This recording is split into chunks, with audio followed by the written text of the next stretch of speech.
Meron ka bang amplifier na walang Bluetooth? Tara, lagyan natin. Ito nga pala mga boss ay wireless receiver. Nabili ko to dito sa TikTok, halagang 100 plus lang. Ito yung kanyang receiver. Tapos ito yung mga cable. Dito pwede kayong maglagay ng USB. Tapos dito naman, audio out. Ito yung kanyang power cord mga boss. Sasaksak nyo lang. At ayun na nga mga boss, naka-open na. Ngayon, kakabit naman natin dun sa component muna. Sasaksak nyo lang to sa component tapos dito sa ating Bluetooth receiver. Dito naman siya isasaksak. Yan. Ito siya mga boss, kung mapapansin nyo, connected na. Try natin panugtugin.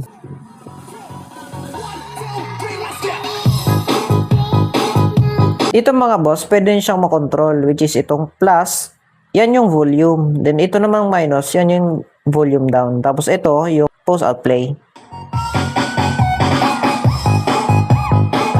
Ngayon naman, i-connect natin siya dito sa amplifier using RCA.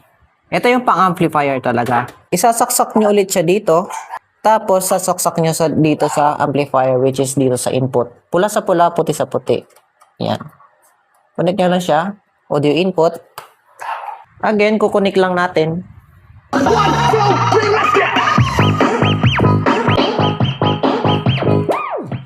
Kung gusto nyo bumili ng ganito mga boss, meron dyan sa yellow basket ko sa baba.